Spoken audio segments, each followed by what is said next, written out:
And the next item on the agenda is House File 1037. Representative Wazlawik, would you like to move that House File 1037 be laid over for possible inclusion in an omnibus bill? Yes, that is my motion. Representative Wazlawik, I believe you have an author's amendment. Would you please briefly describe your author's amendment? Yep, so the author's amendment, similar to the author's amendment from the last bill, we just discussed scopes the bill to make it more narrow. So it doesn't apply to as many facilities as it would have before.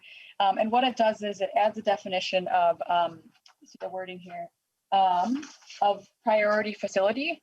And so that definition would be in there, and then the all of the adjustments would be made to make this bill really apply to those facilities that are described as priority facilities in the bill language. It also adds a requirement to require a report from the agency about that work. And there are some details on what's required in that report in there as well. And that's the gist of the amendment. Members, any questions on the author's amendment? Representative Wazlawik moves the A1 amendment to get the bill in the form the author wants. All those in favor, please say aye. Aye. Aye. Opposed, say nay.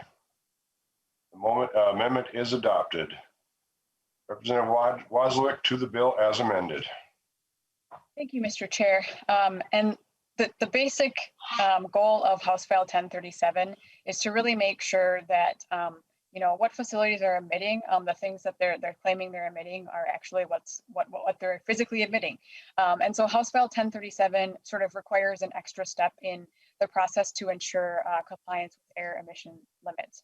The main piece of the bill that's here is really that the A1 amendment addresses is to scope the bill to the 15 facilities issued air quality permits that pose the greatest risk to human health and environment.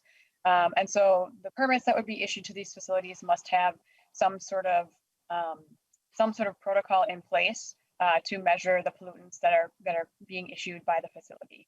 And there's a sort of a list of methods in the language that folks can look at, but just a variety of methods that facilities can use to actually measure the physically measure what's coming out of their facility. And then this would also require that they report emission measurements to the MPCA on a monthly basis. And then there are requirements for how often facilities would have to conduct performance tests based on certain criteria that are listed in the bill. And then the addition of the reporting requirement that would require the MPCA to submit annual reports of actions taken to comply with this statute beginning February 15th, 2022. So that's sort of the gist of the bill, and I will turn it over to testifiers at this point. Thank you, Representative Wazlawik, and I apologize. I thought I muted myself when I sneezed, but I found out I didn't. Testifiers, Sheri Smith, Neighborhood Concerned Citizens Group. Ms. Smith, please identify yourself for the record and proceed. Thank you very much. As I said earlier, my name is Sheri Smith. I'm a resident of the White Bear Lake area and one of the founders of the NCCG, or the Neighborhood Concerned Citizens Group. A report released less than a month ago by the Office of the Legislative Auditor, the OLA, recognized the profound failings in how the water gremlin matter was handled. And it was labeled, frankly, a case study in what can go wrong. So today, we are continuing to work and we are working actively to put course corrections in place so that another community will not be labeled a case study in what can go wrong. House File 1037 is one step that we can take to do just that. It will require more frequent physical measurements of emissions, all right, for certain facilities, not all facilities, for certain facilities, so that we can hopefully catch something bad before it goes on for almost 2 decades, like it did in my community. As a private citizen who has been so negatively impacted by the water gremlin scenario, and as a citizen who represents others in my community, I ask for your support of this bill. Thank you, Ms. Smith. Next up is Tony Kwilas, Minnesota Chamber of Commerce. Mr. Kwilas, please identify yourself for the record and proceed. Thank you, Mr. Chairman and committee members. My name is Tony Kwilas. I'm the Director of Environmental Policy at the Minnesota Chamber of Commerce. And Thank you for allowing me to make a couple of comments on the mechanics and implementation of House File 1037. Mr. Chairman, we were thankful to see the A1 amendment because as the bill was drafted and introduced, it would have affected every single air permit in the state of Minnesota, numbering over 3,000, somewhere between 3 and probably 5,000 air permits in the state of Minnesota. With the A1 amendment, we're now talking about priority facilities. There are going to be about 15 of them, but still within that definition, Mr. Chairman, it identifies those priority facilities either using min-risk or another model employed by the agency with volume and toxicity of their emissions or threat to human health and environment. And depending on how you apply those definitions, that changes who those 15 facilities would be. So it's just not clear in those definitions and the criteria who those 15 facilities would be, Mr. Chairman. It is my belief also that of those 15 facilities, they're probably already required to test by the EPA, have compliance assurance components that specify testing, monitoring, and reporting of all their equipment and all their facilities.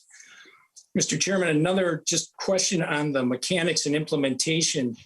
For all of the air permits that would be required under the priority facilities, some of these facilities might have multiple emission points. So would it require then for every multiple emission point, for every one of those, for every single pollutant to be monitored and reported on a monthly basis?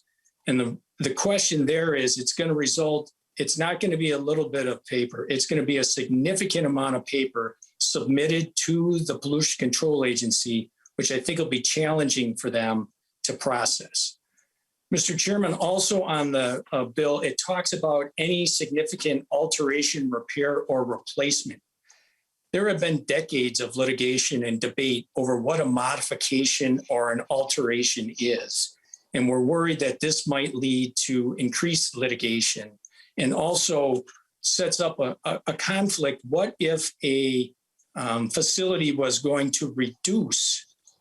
Would this also then require the performance test within 90 days? So just some questions, Mr. Chairman, along those lines. To go back to what the priority facility definition includes, min-risk was set up to do a community scale risk. It wasn't set up to do individual facilities.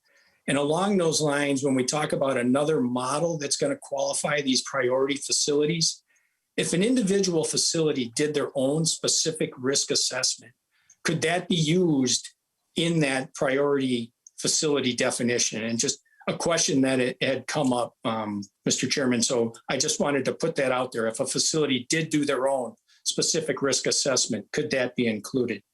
And just one hypothetical, Mr. Chairman, on the implementation again and the mechanics of this. If in one of these priority facilities had a permit and it included an emergency backup generator in the permit, which is regulated under federal and state rules and is referenced in the permit, that backup generator doesn't have to be turned on at all unless it's an emergency and needs to be turned back on. So if there's monthly reporting required in the permit of these facilities, would that backup generator have to be turned on monthly for the report to go in there? So just some of the questions, Mr. Chairman, that we've had as we're looking at the mechanics and implementation of this. Thank you for the time. Appreciate to make the comments on House File 1037. Thank you, Mr. Kwilas. Next up is Assistant Commissioner Greta Gauthier from the MPCA. Commissioner Gauthier, please identify yourself for the record and proceed. Thank you, Mr. Chairman and members. Thanks for the opportunity to testify today on House File 1037 as amended. Mr. Chairman, the MPCA works to protect our air by monitoring pollutants, assisting with compliance to and enforcing laws to maintain air quality, and issuing permits to facilities to control air pollution. Mr. Chair, all of our air quality work is aimed at the goal of clean air for all Minnesotans. Air permits from the MPCA are intended to minimize the impact from emissions coming from regulated facilities.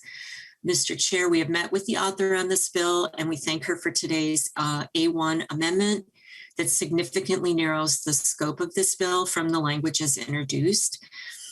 House File 1037 as amended does establish new regulations of air emissions from just a subset of the roughly 2,000 permitted facilities with air permits in Minnesota, and specifically to facilities that we prioritize using our min-risks modeling or another form of modeling. And just for the record, Mr. Chair, min-risks is a risk screening tool that we've developed that helps us predict impacts of air pollution and helps us prioritize our work. We are working right now to populate such a list as what is required by the bill as amended.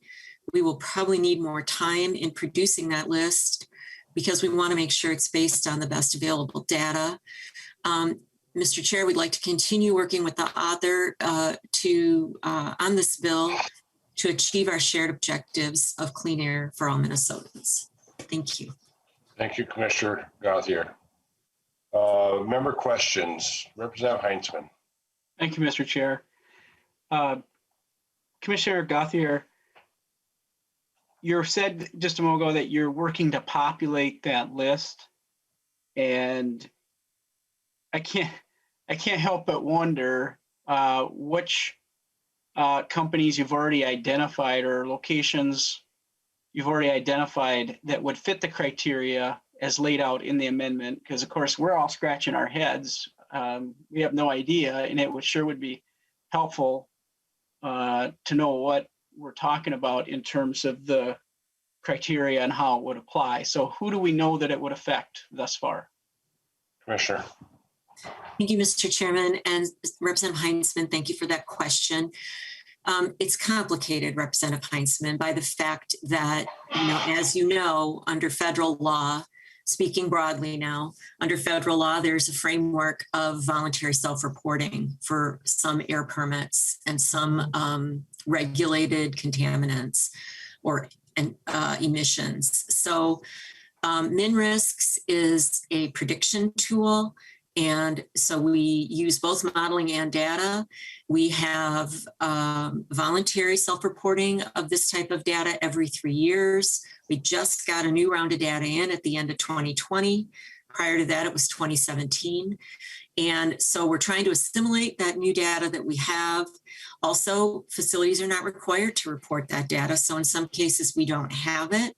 So we're trying to estimate how we could implement this language, and we're in the process of trying to figure that out. So until we do that, I don't really know that we could pull up a list that we feel has solid enough underpinning statistically and data-wise that we feel comfortable releasing that. And again, it's based on the playing field that we all have, which is the federal construct of we set these facilities up with a permit and then rely on voluntary self-reporting. Representative Heintzeman. Thank you, Mr. Chair. This is a really strange bill, Representative Wazlawik, because you're driving at, I think, an outcome that you want to see. But at the same time, we don't know who's going to be affected by this language. I'm trying not to be obnoxious about it, but I guess it'd be better just to be blunt. Are you specifically targeting specific businesses that you feel are emitting, or that you are? What is the reasoning behind the criteria in the amendment? And if you have specific businesses that you want to be affected, why not just lay that out in the bill so we know who is? Representative Wazlawik. Thank you, Mr. Chair. Representative Heintzeman, I'm not trying to target specific businesses. I don't have a list in my back pocket of like this business one time shorted me 10 cents on this, so I'm going to attack them with this new regulation. The goal, if you read the definition of priority facility that's in the amendment, it's based on the language posed the greatest risks to human health and the environment in Minnesota. And so what we're trying to do is to really make sure that we are actually doing what, the mission of the MPCA is to protect and improve the environment and human health. And if we have these facilities that we know pose these great risks to human health and the environment in the state, we want to make sure that the amount of emissions and things that they're putting out there, that we actually know what's going on with that. We've seen cases, Water Gremlin was one case, Northern Metals was another, where we didn't have an accurate idea of what was physically being emitted by facilities. And some of that was based on, in Northern Metals' case, on them intentionally fudging numbers. And in Water Gremlin's case, a whole lot of other issues involved with that. So this is sort of what we're trying to get at, is we want to make sure that these facilities that pose the greatest risk to health and human health and the environment in our state are actually emitting what they say they're emitting, to make sure that those companies are following the rules and make sure that we're not posing greater risk than we need to human health and the environment. Mr. Chair. Representative Heintzeman. I guess my response to that, Representative, would be, if Northern Metals and Water Gremlin were not affected by your bill, are you just going to be coming back to this committee with another bill? Because if that's who you're wanting to affect, and you don't get what you want under the criteria that you have in the language here, it just seems like we're spinning our wheels a little bit. And as I'm listening to the commissioner explain the complexity of what you're doing, it seems a little odd. And I'm wondering if there might be a better way to get the result that you want. Representative Wazlawik. Thank you, Mr. Chair. I'm Representative Heintzeman. As I've already said, this isn't targeted at certain specific companies. I'm just giving those examples as examples of companies that said they were emitting something and it turned out they weren't. And this is another way to double check and make sure that what companies are telling us they're emitting is actually what they're emitting. So that's the goal, is to be able to physically measure that and actually know what's coming out of these facilities. And by sort of scoping it to these priority facilities, these are the ones, as I said, that pose the greatest risk to human health and environment. We want to make sure that, knowing that they aren't putting more toxic chemicals out into the environment than they should be. So that's the goal. Again, not directed towards any other companies. Water Gremlin and Northern Metals have both had significant settlements and lots of other processes that they've followed. And that's part of how this works. It's not targeting them. This is an effort to try and ensure, again, that we're protecting and improving the environment and human health in our state. Mr. Chair. Heintzeman. Thank you, Mr. Chair. Commissioner, you're hearing some of the same things I am, and I am curious. Finally, this would be my last question. I understand that the representative isn't specifically stating who is or isn't targeted by this language, but as you suggested earlier, this is complicated. We already have a backlog of permits that are waiting for approval, and it's a huge job at MPCA to do this, and it's obviously been more and more difficult as time goes on with the complexities that you already mentioned. If this bill becomes law, do we have any idea how this might affect timelines for Minnesota businesses trying to get permits in the subject areas affected by the language? Commissioner. Thank you, Mr. Chairman. Thank you, Representative Heintzeman. I do not know the answer to that question, Representative Heintzeman, but I will say that I know the committee will, in the near future, be looking at the governor's budget recommendations, and we have recommended 3 more FTEs for our AIR program to focus on some of this compliance assistance work so that we can be more responsive to communities. So it is a shared goal, but we also want to enhance our compliance assistance. And also that will help, if we get these additional people, will help our permit writers be able to focus solely on permit writing. Mr. Chair. Representative Heintzeman. Just a comment. Considering that we already have a backlog of AIR permits, we're hearing that there's 3 potential hires that could affect the current backlog. We have no idea how this bill will impact or increase that workload at MPCA, and how it would even affect the overall quality of work needed to get through the permitting process for these businesses. I have to say that I have more questions than I had at the beginning of the conversation, but I will go ahead, and I see we have others that want to ask a few of their own. I will move on. Representative Becker-Finn.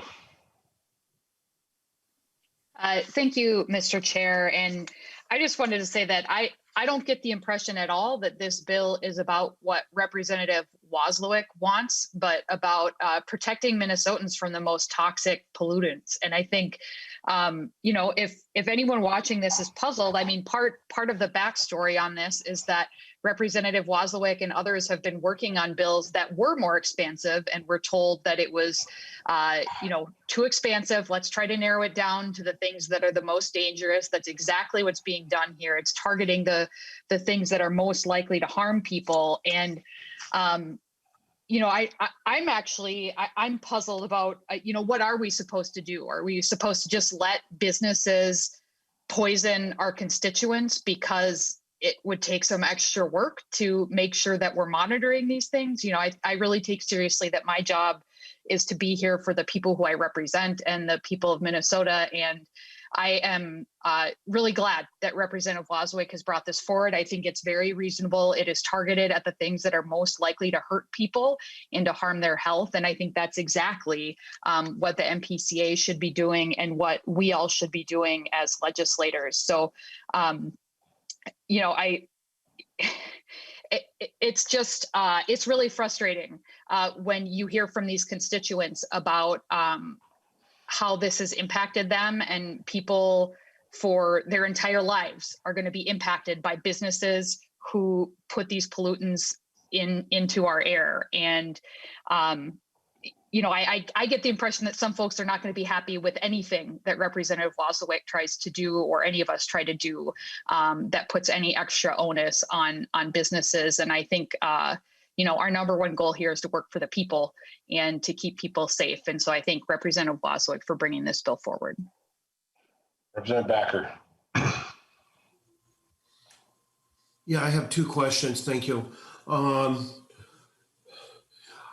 This is maybe to the author or commissioner. What I'm not understanding is this not what MPCA is supposed to do already? Look for this. This bill seems to be a duplicate of already the responsibility of MPCA. I don't understand the difference. If you could help me out with that. Commissioner. Thank you, Mr. Chairman. Thank you for the question, Representative Backer. So I think that people think that we do a lot more of this than is the case given the system that's set up by federal law. So we have to, of course, follow federal law, and the MPCA is delegated in Minnesota to do that and implement that. The Clean Air Act was written in the 70s, hasn't been updated since the 90s. The Clean Air Act basically says, when a facility starts up, we get a system in place where they have adequate filtration or whatever other equipment they need to reduce pollution coming out of their stack, so that it is at a level that does not pose a threat in the greater air out there, right? Once we get that system in place under the federal construct, we rely on self-reporting. So we get the system in place, and then they are supposed to let us know if something is different.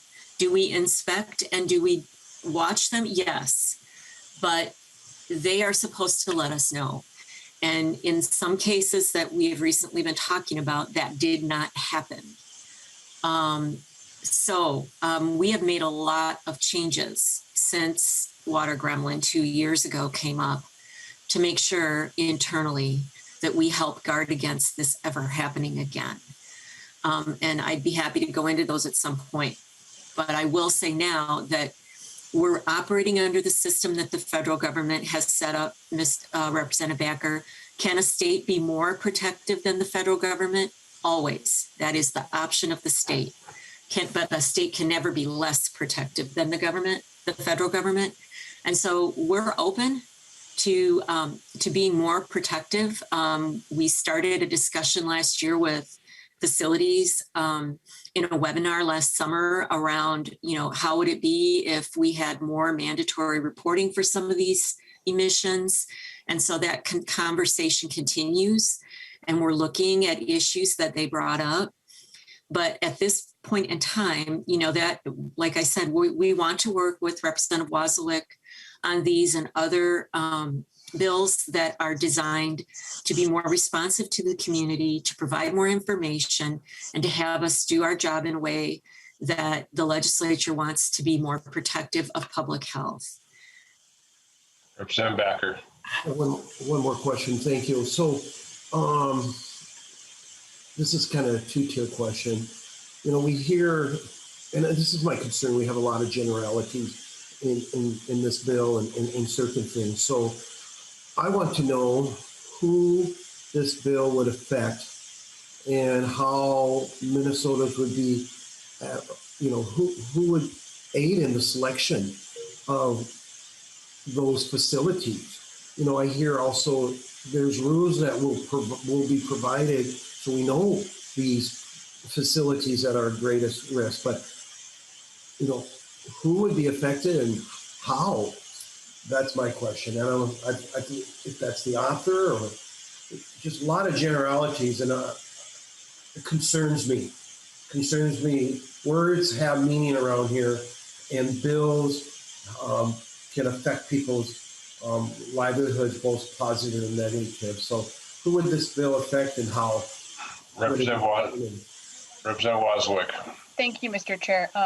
So I'm having a hard time understanding the entirety of your question, Representative Backer. If you mean which facilities, in the bill it says 15 priority facilities. So those 15 priority facilities would be the ones that would be required to follow these new procedures and have these pieces as part of the implementation with MPCA. So, you're saying that words have meaning, and 15 means exactly what it says. It means 15. Yeah, we're not trying to pull a bag over on anyone, or I don't know if that's the right term, but that's exactly what we're trying to do. Is those facilities that we know are pose the greatest risk to human health and the environment. And in terms of who it would impact, I think if the communities around those facilities, the people across the state, if they have a better understanding of what facilities are actually emitting into their communities, they're able to understand that, and they're able to decide for themselves, is this a concern? Should we be concerned that this facility right next to my house is putting out greater amounts of this toxic chemical than what they should be? So I'm not sure if that answers the question of who.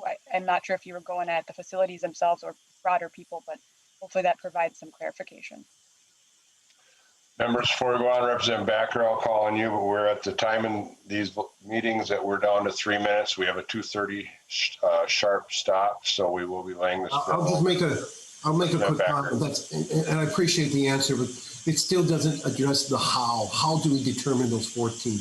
I'm a chemist. You have to have rules. You can't just say, well, these are the 15th greatest. So that's my concern, is defining and making how we determine it. So with the time constraint, I will rest my other questions. Thank you, Chair. Thank you, Representative Backer. Representative Fisher, quickly, please. Thank you, Mr. Chair. Just want to let people know that we're being offered a false choice. It sounds like we either fund getting business permits or fund protecting the environment. And when we take a look at the Office of the Legislative Auditor's report, it gives the impression is we can do both. We should be funding both testing the most polluting chemical agencies, companies, and at the same time providing the permit, the folks needed to do the permits out there. We need to have both together. We can do it if we have the will to fund it. Thank you. Thank you, Representative Fisher. Representative Theis. Thank you, Mr. Chair. And I would just like to make one comment, and that is I've lived by Sherco 1 and 2 for about 40-some years. Drive by it all the time. And when we were talking about, at first, some of these pollution issues, I was hearing statements that said that people were driving down the freeway and they had mercury dripping out of these black clouds. Never. I've never seen black clouds come out of there. So I'm very cautious about listening to these things when I'm not hearing definites. And I just hope that we have those definites as this gets laid over, because we want facts, and I'm not hearing them. And it's not that I'm saying, hey, you're wrong. What I'm saying is that I've heard some testimony from some folks that was absolutely false. And so I want to make sure that when we look at a bill like this, we make sure that we have definite facts. Thank you. Representative Morrison, we have about 30 seconds. Thank you, Mr. Chair. This whole conversation to me makes the case for increasing the budget of the MPCA. I certainly wouldn't want us to sacrifice the health and safety of Minnesotans at the expense of speed of permitting. I want to thank Representative Wazlawik for hanging in there with this somewhat adversarial discussion, and I thank you for bringing this bill. Representative Wazlawik, final comments. Thank you, Mr. Chair. Thank you, members, for the good discussion. I know that there's some lingering questions, and I'm happy to answer those questions as we move forward. I do want to point out, Mr. Kwilas said something about a hypothetical earlier, and what happened in my community with water gremlin was not a hypothetical. It actually happened. People in my community were exposed to high levels of a cancer-causing chemical for at least 2 decades, maybe longer, based on what we heard from the OLA report. It's not a hypothetical. It's a real thing that happened, and it's a real thing that we need to consider and that we need to take action on and do something about. This bill is one way that we can take action. It's one way to ensure that the rules we have in place for these facilities that pose great risks to human health and the environment, that they're actually following those rules, that they're doing the right thing. And we need to ensure that that happens. And this is one way that we can do that. And I would appreciate support as we move forward with this proposal. Thank you. Representative Wazlawik renews her motion that House File 1037 as amended be laid over for possible inclusion in an omnibus bill. The bill is laid over.